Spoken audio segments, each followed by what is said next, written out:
Ya kalau misalnya masalah dari Ustadz Yusuf, berarti Ustadz Yusuf nggak perlu menjelaskan pertanyaan Bapak, kan Bapak sudah tahu jawabannya, kan gitu ya? Saya belum tahu Tapi jawabannya itu. Nah, sebab itu selesaikan dulu Ustadz Yusuf menjelaskan, gitu ya? Baik, baik. Izin ya Bapak sedikit. Kalau untuk masalah ta'awuz itu ada dalilnya. Wa idza quri'al Qur'an fasta'iz billahi minasyaitonir rajim, kan kayak gitu. Jadi apabila kamu membaca Al-Qur'an maka mintalah perlindungan kepada Allah Subhanahu wa taala dari syaitan yang terkutuk. Nah, itu ada dalilnya di dalam Al-Qur'an. Maka dari itu ketika kita ingin membaca Al-Qur'an maka kita awali a'udzubillahi minasyaitonir rajim. Kenapa bismillahnya kedua?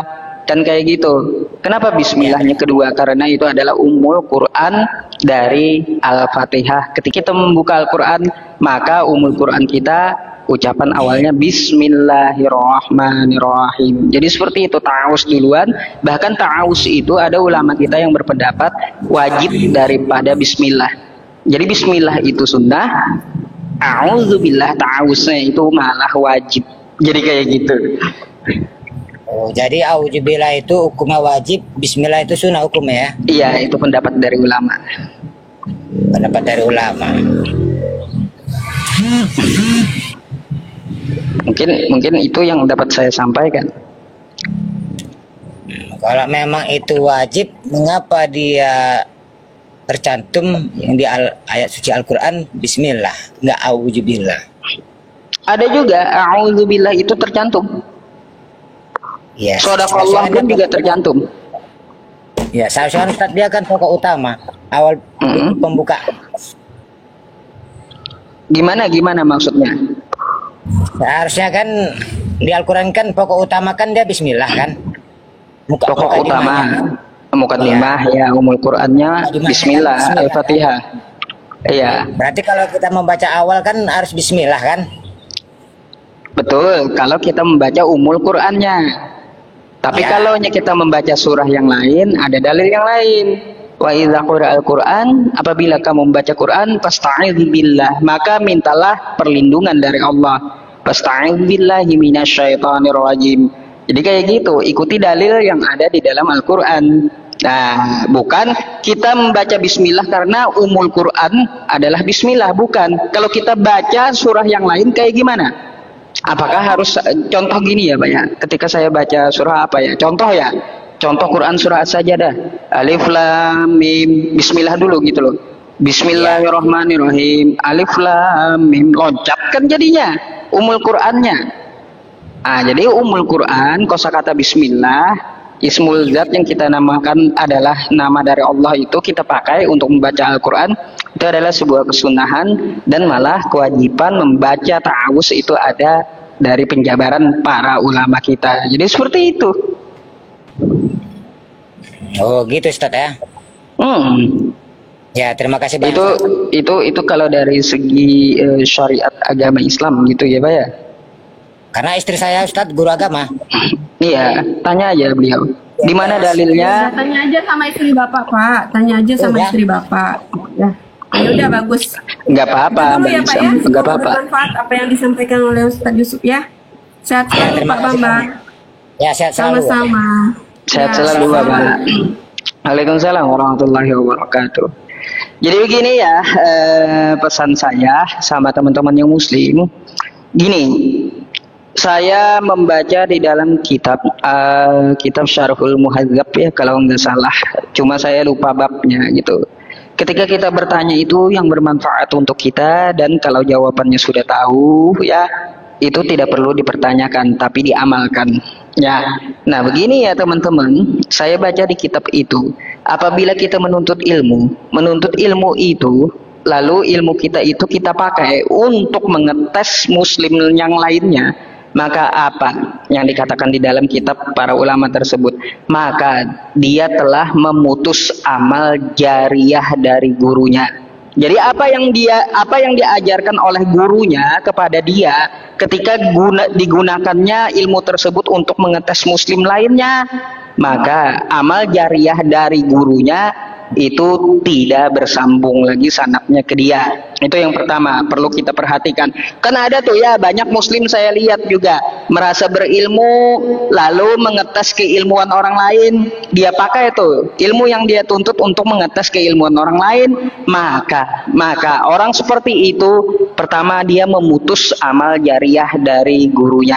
Yang kedua, ilmu yang dia dapatkan ya dia juga tidak akan dibalas oleh Allah Subhanahu wa taala atas ilmu tersebut. Ketika dia menurunkan ilmunya tersebut, maka putuslah jariah ilmunya kepada muridnya. Banyak kan dampaknya gitu. Padahal kalau saya mau ngetes orang lain, saya pun juga bisa gitu. Saya pun juga bisa. Contoh, kamu tafsirkan tuh. Tafsirnya laqad kana lakum fi rasulillahi uswatun hasanah. Contohnya ya kayak gitu. Ketika saya bawakan ayatnya, padahal saya udah tahu itu tafsirnya. Ya, udah tahu bagaimana penafsiran dari Ibnu Katsir, terus bagaimana penafsiran dari ulama Sufi dan yang lainnya. Udah tahu saya cara tafsirnya seperti apa, tapi ketika saya mau ngetes ilmu orang, maka ya jauhkan dari sifat ujub, kesombongan hati, penyakit hati yang ada di dalam diri kita, bahwa kelakuan kita seperti itu, kita telah memutus amal jariah dari guru yang mengajari kita. Nah, jadi seperti itu ya. Jadi hati-hati ngetes orang lainnya, itu akan berdampak dua hal yang pasti. Yang pertama, memutus amal jariah dari gurunya, terus ilmu yang dia peroleh itu tidak akan dibalas oleh Allah Subhanahu wa taala di akhirat nanti. Jadi seperti itu.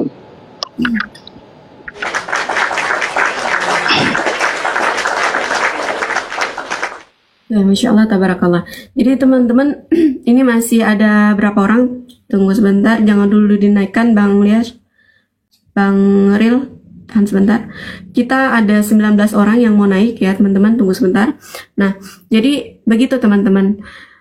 Saat yang tamu kita naikkan ke atas, orang yang benar-benar mau belajar, yang benar-benar ingin mendapatkan jawaban dari pertanyaannya, atau hanya sekedar ingin mengetes seperti yang disampaikan tadi oleh Ustadz Yusuf, itu kami sebenarnya sudah tahu teman-teman. Sebelum dia melontarkan pertanyaan pun kami sebenarnya sudah tahu. Karena mohon maaf teman-teman, saya tidak mengatakan juga ini diri saya soleh, ya solehah seperti itu. Orang-orang soleh itu Allah berikan fukron, membedakan yang baik dan tidak baik teman-teman. Itu juga salah satu alasan kenapa saya mewajibkan di roomnya Dayak Kalimantan Mu'alaf ini untuk selalu on cam. Jadi kalau misalnya tidak bisa membuka kamera, maka diturunkan kembali. Dan saya sering mengulang-ulang itu teman-teman. Jadi saya bukan hanya mendengar, tapi saya juga melihat dan bisa merasakan lawan bicara saya seperti itu. Jadi di saat lawan bicara saya itu hatinya ada ketenangan, hatinya ada kedamaian, itu kita bisa rasakan, teman-teman. Jadi di saat lawan bicara kita pun hatinya penuh dendam, benci, iri, itu pun juga terasa, teman-teman. Seperti itu. Jadi untuk teman-teman saudara-saudaraku yang 19 orang lagi mau naik, pastikan teman-teman kalian benar-benar ingin belajar dan bisa mendapatkan sesuatu yang bermanfaat. Jangan sampai kalian naik ke atas hanya untuk mengetes atau mencoba kami di sini gitu kan. Akhirnya yang kalian dapatkan bukan pembelajaran, tapi itu semua malahan hanya sia-sia teman-teman. Seperti itu. Sekali lagi saya ingatkan untuk saudaraku yang diterima naik ke atas untuk diberikan kesempatan bertanya ya. Pastikan yang teman-teman tanyakan itu bermanfaat untuk diri teman-teman ya, dan juga bermanfaat untuk 2.700 saudara-saudara kita yang sedang menyaksikan. Seperti itu ya teman-teman ya. Lembutkan hatinya teman-teman. Kalau misalnya hatinya nggak bisa lembut, minta sama Allah, nangis dulu teman-teman. Ya Allah ya Rahman ya Rahim, lembutkanlah hati hamba ini selembut-lembutnya sebagaimana engkau melembutkan besi untuk Nabi Daud, dan lapangkan dada ini seluas langit dan bumimu agar bisa menerima kebenaran dan mau menerima nasihat. Dah itu dulu teman-teman. Oke, lanjut Bang Ril, naikkan. Teman-teman sambil tap-tap layarnya, kita sampai 3.000 orang tapi kok live-nya nggak sampai 1.000 teman-teman. Jadi gimana ini caranya saya supaya teman-teman ini bisa atau mau ya terlihat bahwasanya benar-benar mendukung dan mensupport kami. Seperti itu. Jadi bantu tap-tap layarnya teman-teman. Di sini kita sampai 3.000 orang. Teman-teman pastikan room kita kuat dan aman, penayangannya juga aman, luas, ya bukan hanya di Indonesia dan semoga seluruh dunia, teman-teman. Jadi bisa mungkin ada juga teman-teman di luaran sana ya nggak bisa mengerti bahasa Indonesia ya. Tapi ada saudara-saudara kita yang muslim yang butuh kajian ini, yang mereka sedang berjihad di luaran sana, teman-teman, seperti itu. Yang sedang bekerja, seperti itu. Butuh ilmu-ilmu yang disampaikan di room ini. Jadi bantu tap-tap layarnya, teman-teman, agar semakin luas penayangan kita ini. Seperti itu, teman-teman. Oke, silakan. Dilanjut, Bang Ril. Ini kenapa ini? Belum terbuka ya? Oke. Kalau lama terbukanya Bang Ril nggak apa-apa, diturunkan aja, diganti lagi dengan yang lain. Mungkin jaringan beliau itu nggak lancar.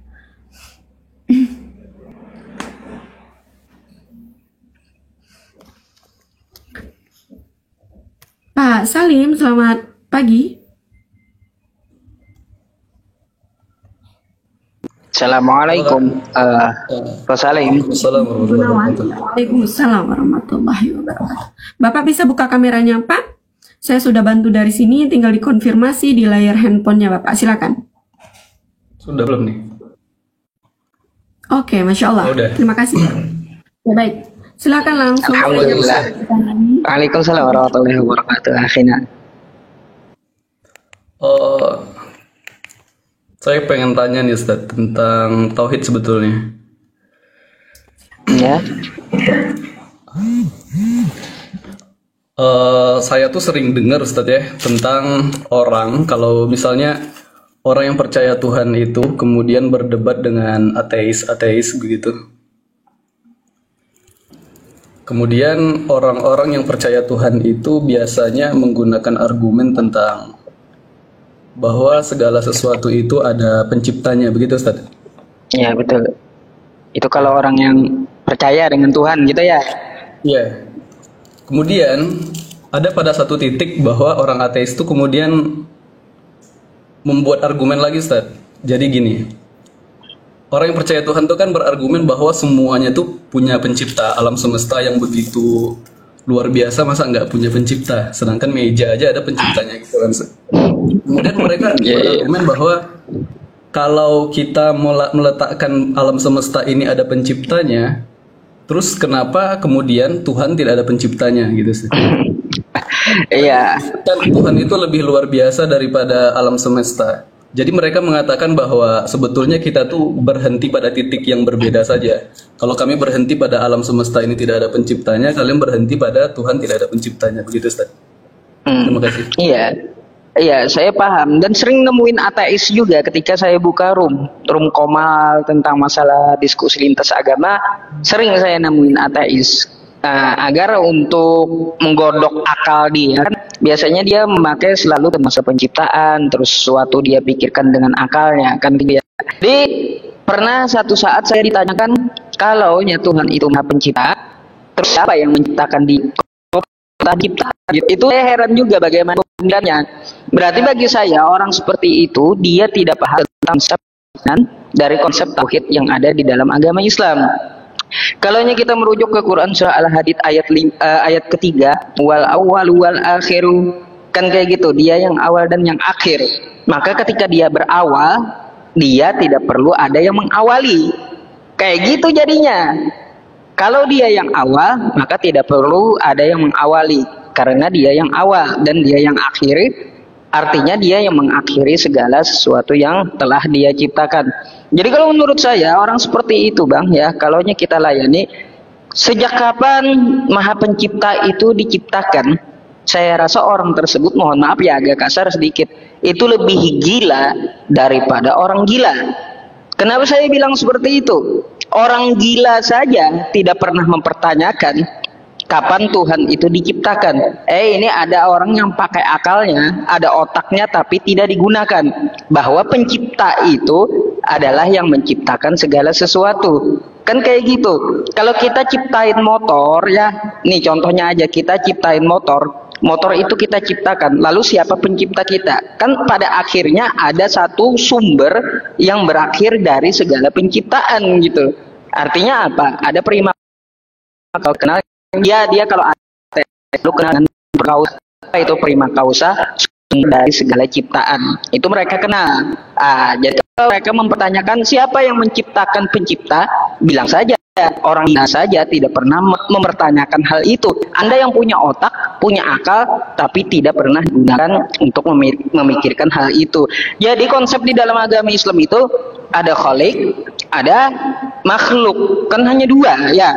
Kalau khalik berarti dia bukan makhluk. Kalau khalik berarti dia prima causa yang awal mengawali dari segala penciptaan, yang ada dari sudah yang ada ini. Kan kayak gitu jadinya. Jadi kalau ya bagi saya pertanyaan kapan Allah itu diciptakan, menurut saya kalau merujuk ke dalam Al-Qur'an, Allah Subhanahu wa taala mengatakan bahwa di dalam Al-Qur'an itu orang ateis yang tidak beragama, dia lebih buruk daripada hewan ternak. Seperti itu. Hewan ternak kenapa lebih buruk dari hewan ternak? Bayangkan, hewan ternak dia tahu Tuhannya tapi tidak pernah menanyakan secara bahasa dari hewan tersebut kepada Tuhan bahwa kapan kamu diciptakan Tuhan. Nggak pernah ada pencipta yang menanyakan hal seperti itu. Makanya saya pakai bahasa yang lebih kejam lagi. Orang gila saja yang dia sudah tidak ada akalnya, tidak pernah dia mencari kesalahan dari Tuhan atau mempertanyakan Tuhan kapan diciptakan. Jadi kalau ada orang bertanya seperti itu, dia lebih gila daripada orang gila itu sendiri. Jadi seperti itu Bang menurut saya. Mungkin kalau ada pendapat lain dari Abang ya silakan gitu. Beda dengan konsep tauhid kita, mereka tidak paham dengan ajaran kita. Sampai saja Al-Hadid ayat 3 kalau seperti itu dia menanyakan seperti itu. Terima kasih Ustaz. Masya Allah, udah jawaban pertanyaannya. Jawaban setiap orang berbeda-beda Mbak Lisa. Ada yang bertanya perasaan belum terjawab. Jadi itu penjelasan. Jadi gini ya Mbak Lisa ya, sama teman-teman yang muslim lainnya. Kalau bertanya itu jangan cuma satu orang. Kalau bisa lebih banyak gitu, 10 orang atau 20 orang dengan pertanyaan yang sama sehingga Anda bisa memikirkan dari seluruh jawaban itu yang mana masuk akal untuk diambil gitu. Dan kita fas'alu ahla dzikri in kuntum la ta'lamun. Bertanyalah kamu kepada orang yang lebih tahu. Kan kayak gitu. Ketika kita ditanyakan ya dalam satu bidang, kita bertanya lagi dengan orang yang sama dengan bidang yang sama. Mungkin ada jawaban yang berbeda untuk melengkapi dari jawaban orang-orang sebelumnya. Jadi seperti itu. Baik Ustaz, terima kasih Ustaz. Tapi saya nggak ngerti cara turunnya Ustaz, jadi boleh diturunkan aja langsung nanti. Ya. Baik. Syukran jazakallah ya Bang ya atas pertanyaannya. Sehat selalu Bang. Bagus tuh pertanyaannya. Bang Salim, sebenarnya saya mau kasih satu kesempatan lagi untuk Bang Salim bertanya satu pertanyaan lagi gitu.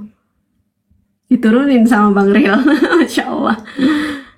Iya, jangan mempertanyakan seperti itu. Jadi saya setuju sekali dengan yang disampaikan Ustaz Yusuf tadi, bahwasanya kalau kita mencari jawaban itu tidak cuma satu tempat, tapi tanya juga yang lain. Sama halnya seperti yang saya lakukan dulu ya, ini sharing ya teman-teman. Waktu saya mencari Tuhan itu saya mencari membaca dari terjemahan itu banyak yang tidak saya pahami. Jadi saya mencari teman-teman bukan hanya satu tempat, tapi ke banyak tempat, dan pertanyaan saya yang sama tapi saya mendapatkan jawaban itu berbeda-beda. Nah, dari jawaban-jawaban itu teman-teman saya pilih lagi tuh yang baik saya ikuti, yang tidak baik saya tinggal, seperti itu.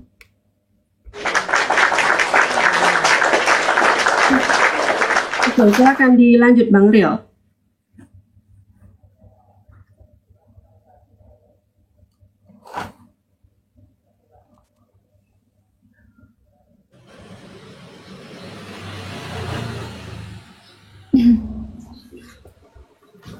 Assalamualaikum Bun Cis.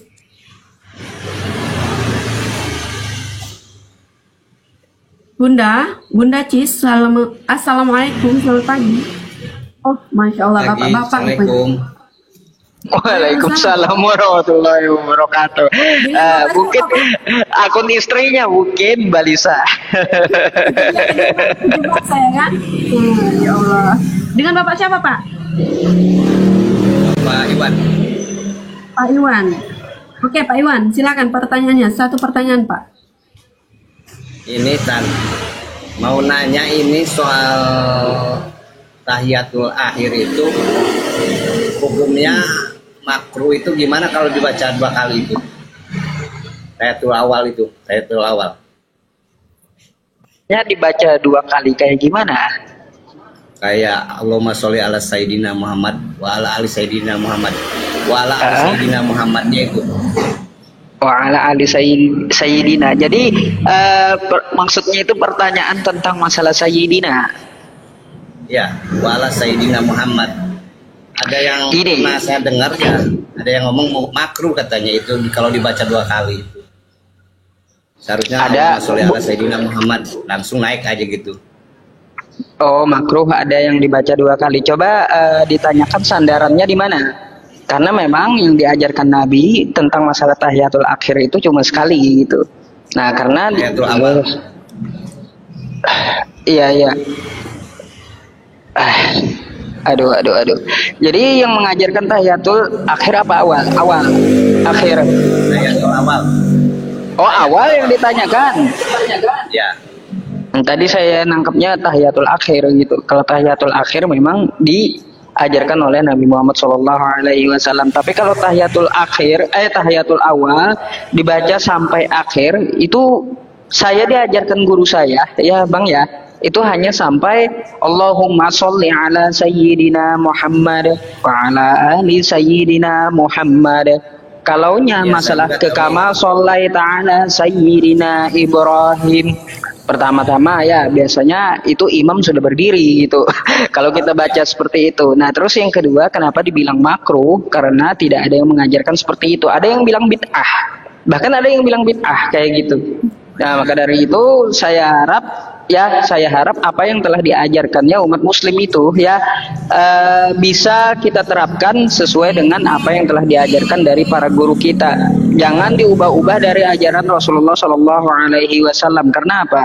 Kullu bid'atin dolalah wa kullu dolalatin finnar. Artinya ya bid'ah itu adalah sesuatu yang tidak diajarkan oleh Rasulullah Shallallahu Alaihi Wasallam. Ada yang mengatakan bid'ah, ada yang mengatakan dibaca 2 kali itu makruh, ada juga yang mengatakan bahwa dibaca 2 kali itu boleh. Itu guru-guru saya 3 itu Bang.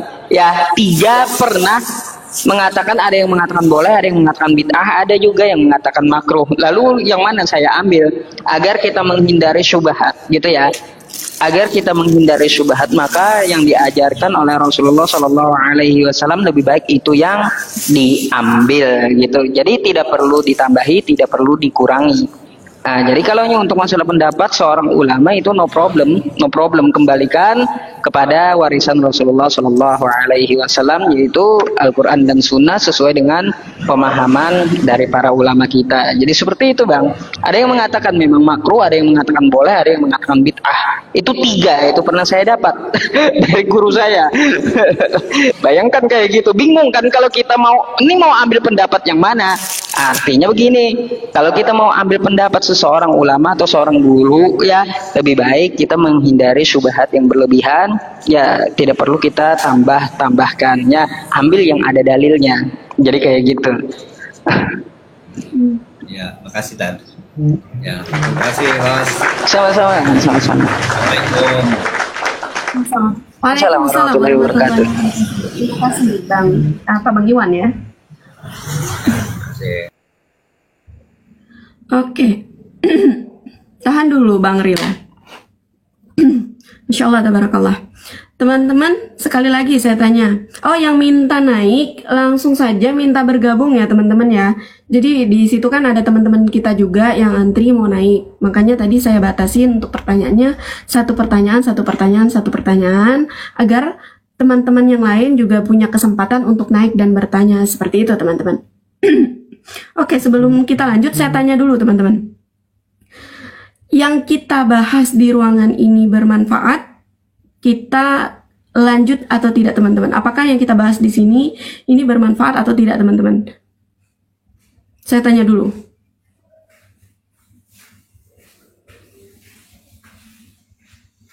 Lanjut. Lanjut. Suara terbanyak saya pakai, teman-teman.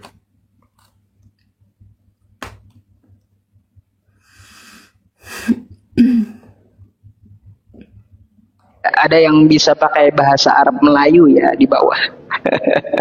Sehat selalu semua katanya. Masya Allah, Masya Allah. Lanjut ya. Baik, sebelum kita lanjut teman-teman, baik. Lanjut ya, suara terbanyak lanjut. Sebelum kita lanjut teman-teman, kita ada 2.800 orang. Silakan naikkan dulu live-nya 277k dimulai dari sekarang. Silakan teman-teman. Kalau belum sampai, kita nggak lanjut nih. Kita pastikan dulu untuk ruang kita aman ya, ruang diskusi kita aman, penayangan kita juga aman ya, ruang kita kuat dan penayangannya luas seperti itu teman-teman. Bang Nandar belum ini kah? Belum ada tanda-tanda kehidupan kah, Bang Nandar? Bang Nandar konfirmasinya gini Ustadz Yusuf, kalau misalnya sudah ada yang naik, Kalisa, aman kita lanjut besok, gitu.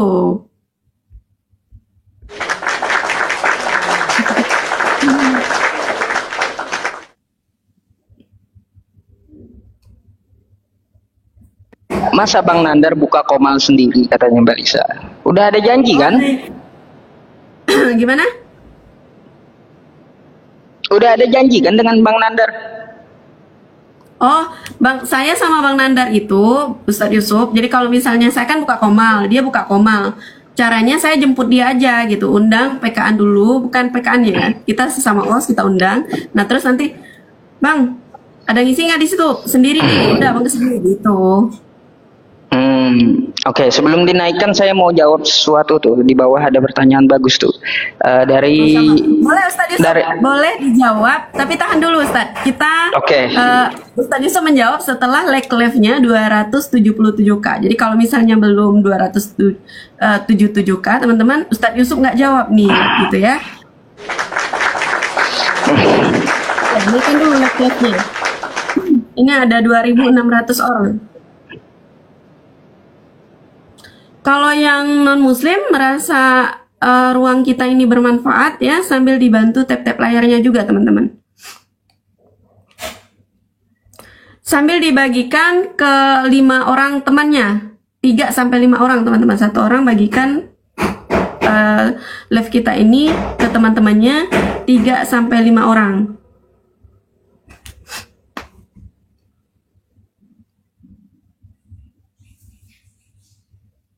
Oke, 90k lagi teman-teman.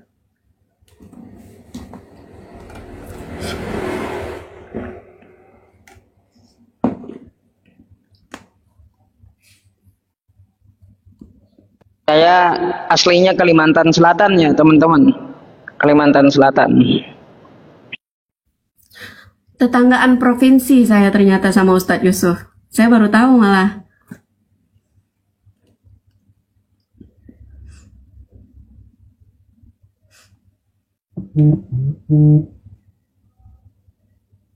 Sebenarnya saya mau bikin efek-efek ketawa itu, saya kan agak kocak juga dikit gitu. Ya udah saya tambah di sini. Nah, oh gitu. Siap-siap. Nanti dikode aja Ustadz. Dikode pakai tangan gitu atau apa gitu. Oke. Kalau saya memang efek ketawanya agak saya kurangin Ustadz. Kenapa seperti itu? Terkecuali saya lihat memang orang-orangnya itu yang naik tidak ada keseriusan untuk belajar, baru saya pakai efek itu gitu. Tapi kalau mereka yang serius diskusinya, serius belajar, itu saya nggak pakai gitu Ustadz. Tapi sekarang boleh kita pakai nih. Kita serius ya teman-teman. Ini kita serius walaupun saya pakai efeknya. Insya Allah saya dan Ustadz Yusuf seriusnya serius banget ini teman-teman. 1000 kali seriusnya. Iya, kalau saya jawab saya bukan nggak serius, enggak. Meskipun ada efek ketawa saya jawabnya serius gitu.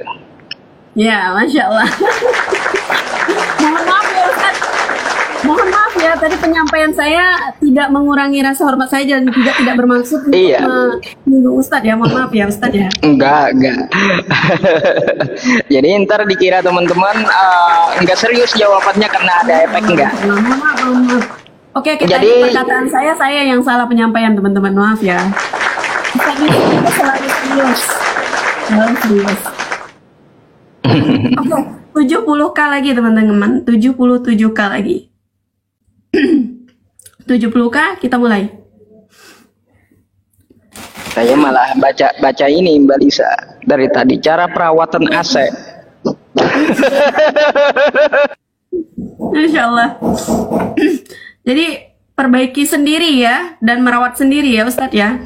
Nah itulah Iya, lagi kita. udah Kalau saya tiga nggak kali. ngerti yang kayak gini, Ustadz. Aduh. Saya pernah sampai sekarang nih masih sakit kaki saya. Jadi tuh saking penasarannya tentang per-AC-an, jadi saya manjat sendiri betulkan AC. Pas mau turun kursinya tinggi, salah injakan, jatuh tuh keseleo. 3 hari saya pakai tongkat jalannya. Habis itu udah kapok, nggak pernah lagi saya betulin. Jadi kalau misalnya mau lihat AC ya udah saya panggil tukang AC aja gitu, aman ya. Itu siapa? Ibu atau bapak ya? Isadora Lela. Saya dekat tuh dengan beliau. Beliau di Ratu Elok ya. Saya di Cempaka tuh ya. Nah, terus aja ke kuburan muslimin tuh. Nggak nyampe 10 menit sampai ke tempat saya. Oh, Masya Allah, dekat ya. Silahkan silaturahmi ke rumah Ustadz Yusuf. Nanti disiapin lempok durian di sana ya. Disiapin dodol. Masya Allah.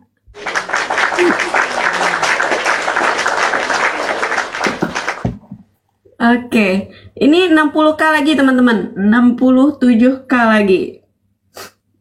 Silakan. Itu hitungannya dari mana sih, Mbak Lisa? Saya Hitung-hitungannya. Ustadz ingat nggak yang waktu Lisa ke band terus Lisa sama Uniriva membajak akunnya YouTube ini Ustadz. Kita bajak roomnya ini Ustadz. Nah jadi di situ saya belajar tuh di situ. Di situ saya baca, oh ini artinya begini, oh ini artinya gini. Jadi tuh oh supaya aman seperti itu, berarti ini begini. Ya udah, tak coba terapin dan ternyata memang benar gitu. Jadi kan kemarin itu Lisa itu harusnya kan 1 bulan ke bandnya. Kedua itu hanya hitungan jam tuh udah bisa buka lagi Ustadz. Dikarenakan memang penontonnya juga banyak ya, like live-nya juga itu banyak gitu. Makanya tuh dari TikToknya lebih cepat untuk pemulihannya seperti itu. Gitu toh. Ya, ngerti. Ya, saya sering ke band sih, nggak mikirin like itu. Kadang saya lihat kan kalau malam itu bisa sampai tembus 5M like-nya Ya, itu. karena penontonnya Ustadz Lisa lihat hampir tembus 20 ya, 20K ya. Iya. Iya, jadi kalau yang Ustadz kemarin ke band itu juga saya perhatikan itu kan like live-nya kurang dari penontonnya banyak kan. Itu yang kemarin saya lihat juga. Jadi itu juga saya sampaikan ke teman-teman sini kenapa terjadi seperti itu, yaitu tadi karena penonton sama yang like live-nya itu tuh tidak seimbang. Jadi di saat ada yang melaporkan terkait live-nya Ustadz, itu tuh TikTok merespon gitu. Tapi kalau misalnya like live-nya itu seimbang dengan penonton, itu dari TikToknya juga nggak respon gitu. Karena kan TikTok juga melihat roomnya kita seperti itu. Ngerti.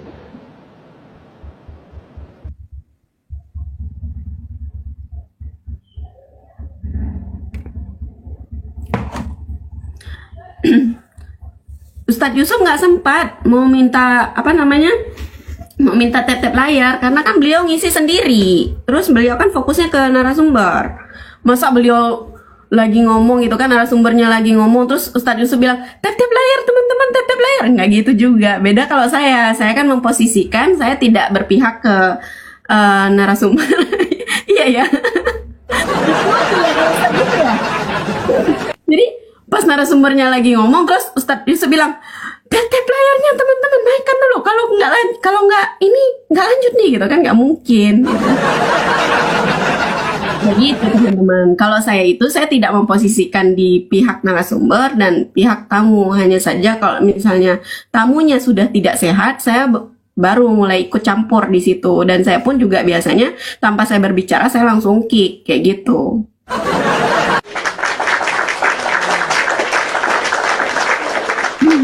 Jadi Dayak Kalimantan Mualaf ini membuka room yang berbeda dari yang beda. Wah, apa itu dari yang beda dan berbeda gitu ya. Oke, 40K lagi teman-teman, 40K lagi kita mulai. Buruan teman-teman, buruan. Masya Allah, tabarakallah. Nanti lupa Ustadz Yusuf jawabannya tadi yang mau disampaikan. Insya Allah ingat ya Ustadz ya? Masih ingat itu, masih ingat. Pertanyaannya bagus itu. Masya Allah.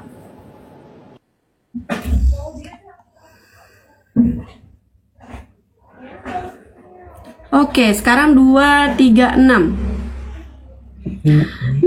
255 saya mulai teman-teman. 255 saya mulai. Sambil terus tap-tap layarnya ya teman-teman ya. Naikkan terus live-nya.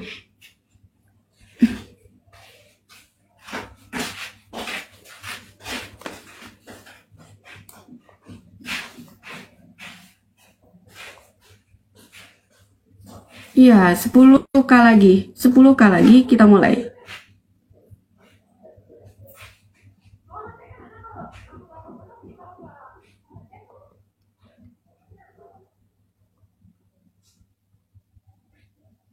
Empat K lagi. 3K lagi. 2, 1.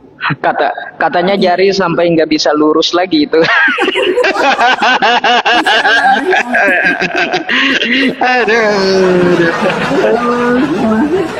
Oke, baik, silakan Ustadz. Terima kasih ya. Baik, syukran jazakallah ya. Good morning, selamat pagi ya. Terima kasih ya Bapak. Semoga Allah balas dengan pahala yang berlipat ganda ya. Jadi begini ya Mbak Lisa, saya mau jawab tadi ada pertanyaan bagus. Ketika menjadi imam, katanya apakah lebih afdol itu memakai surah pendek atau memakai surah yang panjang? Jadi begini ya, ini kalau teman-teman yang muslim di sini ada imam di masjid ataupun ada di musola ya. Begini, lihat dulu jamaah Anda tersebut, apakah beliau itu lebih tua daripada Anda atau lebih muda daripada Anda ya. Jadi seperti itu, lihat dulu jamaahnya mayoritasnya apakah lebih tua atau lebih muda. Kenapa saya menyarankan Anda untuk melihat jamaahnya?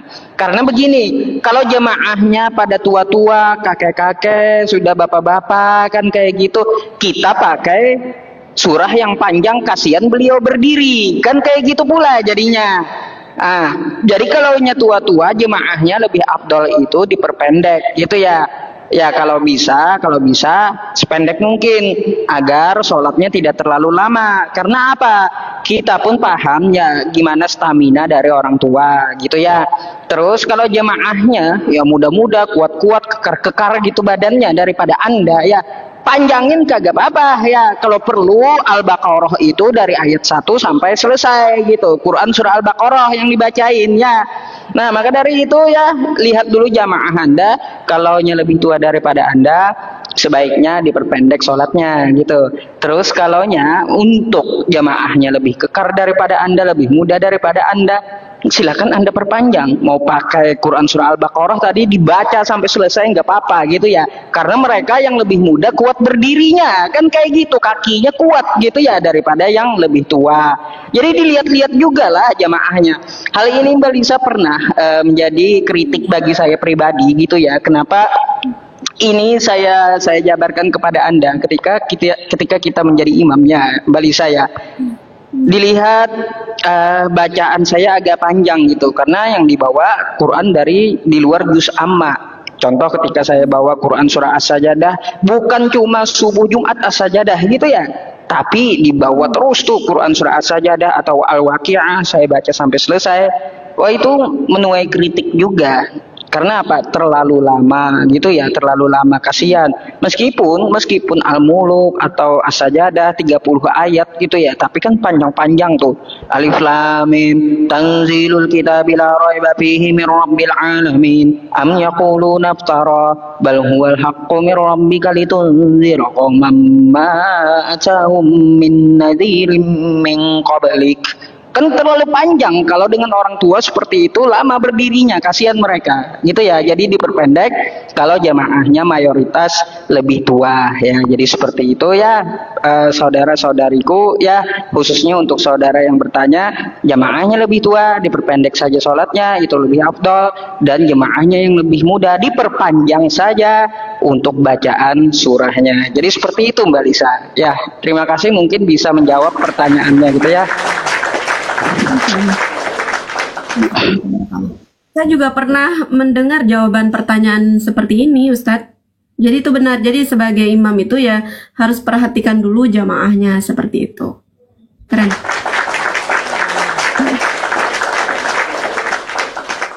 Oke, baik. Boleh kita lanjut, Ustadz? Lanjut, silakan. Silakan, Bang Ril. Boleh nggak Oten jadi makmum katanya. Oten soleh solehah boleh. Oten soleh solehah boleh ya. Yang solehnya sunatan dulu gitu ya.